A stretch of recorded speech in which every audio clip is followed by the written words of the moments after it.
Zikir jama'i macam mana?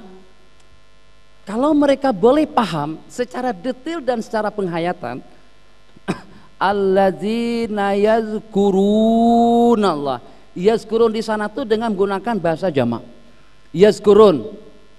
Kalau seandainya kullu wahidin yazkurullah, berarti masing-masing dengan zikirnya. Tapi Al-Qur'an menggunakan dengan bahasa alladzina yazkurunallah. Berarti tidak dikatakan yazkurun kecuali kalau dengan bahasa yang sama, dengan zikir yang sama, dengan tilawah yang sama. Kalau tidak dibahasakan dengan yazkurun. Malaikat buat laporan, innalillahi malaikatan sayyarin. Ada petugas-petugas yang Allah tugaskan daripada para malaikat yang dengan mereka hanya mencari majalis-majalis zikir. Selepas mereka bubar, bersurai. Setelah mereka bersurai daripada majelis itu, Allah tanya, kalian datang dari mana? Dari majelis zikir. Apa yang mereka buat di situ? Yazkurunak wa yusabbihunak wa yahmadunak. Semuanya dengan bahasa jamak. Berarti semuanya dengan tasbih, semuanya dengan takbir, semuanya dengan tahmid. Apa sabda Nabi? Nabi kita bersabda saat ketika dengan Allah mempertanyakan dan dijawab oleh malaikat dengan jawaban yang semacam itu, Allah berfirman, "Ishhadu ya malaikati anni qad ghafartu lahum." Saksikanlah wahai para malaikat-malaikatku, aku telah mengampuni dosa kesalahan mereka. Oke. Jadi kata malaikat Allah, malaikat ini komplain, ini jenis pembangkang juga. Jadi kata malaikat yang membangkang tadi, ya Allah, ada satu yang datang ke dewan tuh bukan untuk ilmu, bukan untuk berzikir, dia hanya setakat mau jumpa temannya saja. Nah, itu kira-kira boleh mendapat keampunan juga tak? Allah berfirman, hum kaumun la yashqa bihim jalisuhum. Itu adalah kelompok kaum yang tidak akan celaka sesiapa saja yang menyertai mereka. Masuk juga. Ini zikir secara jama'i. Dengar hadis yang berbunyi, in zakarani fi nafsihi, kalau dia ingat aku di dalam hatinya, zakartuhu fi nafsi. In zakarani fi malain, kalau dia ingat dengan aku di dalam satu kumpulan, mananya ramai, mananya berhimpun, zakartuhu bi malain khairin minhu, akan kuingat dia, akan kusebut dia di hadapan para malaikat-malaikat dengan himpunan yang lebih mulia. Hadis ini berarti ada mala, ada jamaah. Yang ketiga, majtama'a qaumun, jamaah, tidak akan berhimpun kaum. Apakah kaum itu individu? Apakah satu? Enggak.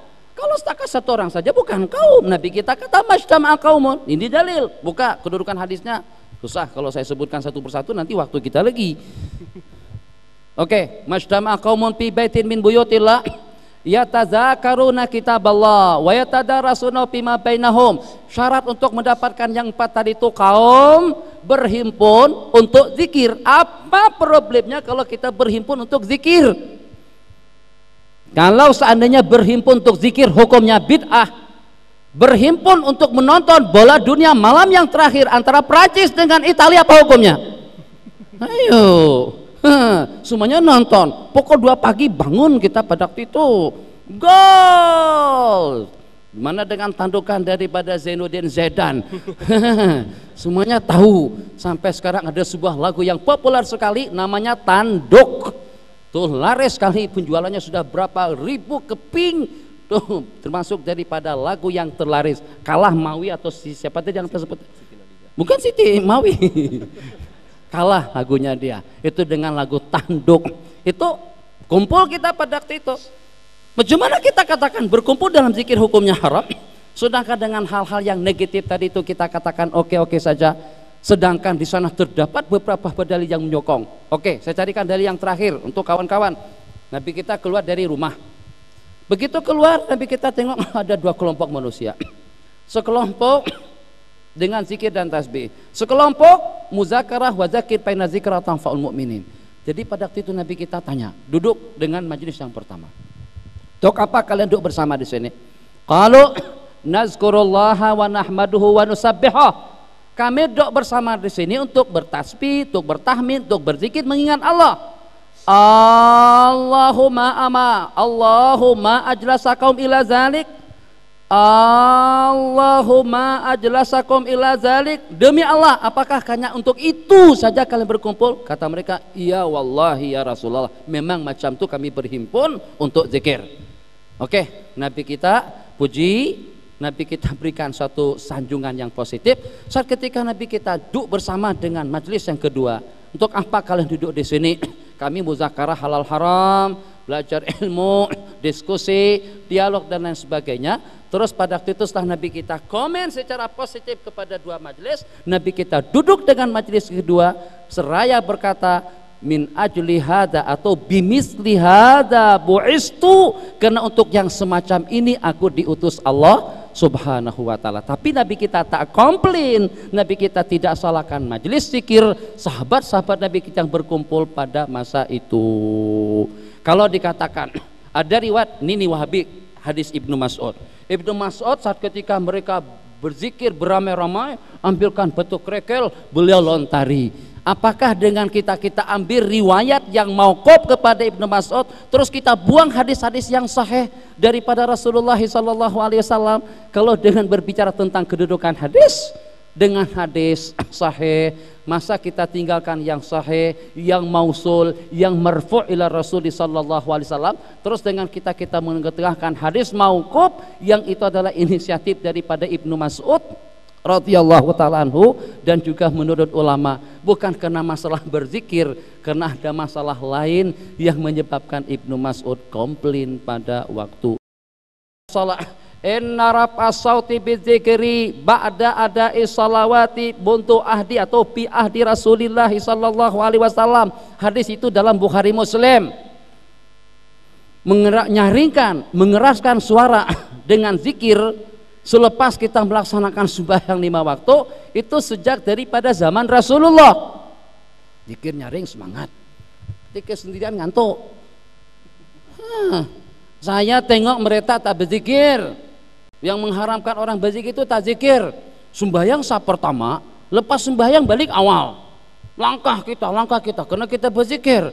Pertama sudah tidak berzikir, yang kedua ganggu orang lain. Biarkan orang berzikir daripada menyanyi dengan Roma Irama ataupun juga dengan Siti. Kan kita yang namanya menyanyi dengan sokongannya, kenapa itu tidak dimasalahkan? Bukan itu dalil kita, akan tapi kita mempunyai beberapa buah dalil yang menunjukkan zikir secara jamaah, zikir secara nyaring, yang diantaranya kalau dengan baginda Abu Bakar berzikir nyaring, enggak, pelahan.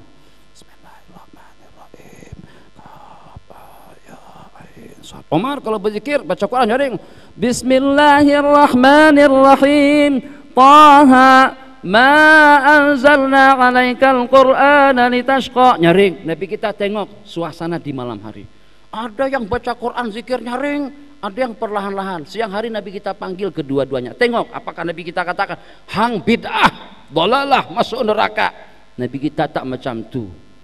Buat-buat itu yang macam tuh. Dan sekarang ini seperti itu, semuanya bid'ah, dalalah, sesat, masuk neraka, kosong surga nanti kalau macam tuh. Satu lagi Syekh ya, berkaitan dengan satu minta pandangan Syekh berkaitan dengan satu kumpulan ya, di mana-mana pun ada di negara, di seluruh dunia ni, iaitu dengan jamaah tabligh ni. Sama ada dia menepati dengan sunni yang telah pun kita bincangkan pada hari ini. Minta pandangan Syekh. Okey. Tadi belum habis lagi. Yang tadi itu masih di tengah-tengah hadis. Jadi Nabi kita panggil kedua-duanya. Mohon maaf, Nabi kita panggil kedua-duanya. Mar, kamu baca Quran nyaring, zikir nyaring, kenapa? Jadi kata Sayyidina Umar, li'uqizal wasnan wa utrida syaitan, untuk saya mengusir syaitan dan untuk membangunkan orang yang mengantuk dan yang tidur. Coba kalau kita subhanallah walhamdulillah wala ilah, kan paling tidak dengan kita bising sedikit. Jadi yang tadi hanya setengah mengantuk saja hilang mengantuknya, karena ada di samping nyambi kita zikir nyaring. Kata Umar, untuk menghilangkan mengantuk atau orang yang mengantuk, dan yang kedua untuk mengusir syaitan. Abu Bakar, kamu kenapa zikir perlahan? Jadi kata baginda Abu Bakar, sebab aku bermunajat dengan Allah yang maha tahu dan juga yang maha mendengar. Saya bukan bermunajat kepada yang tuli, bukan kepada yang buta. Allah tengok, Allah tahu. Nabi kita setuju, restu dengan dua jawaban daripada sahabat itu, dengan zikir nyaring ataupun juga dengan zikir berjamaah. Jadi bukan menggalak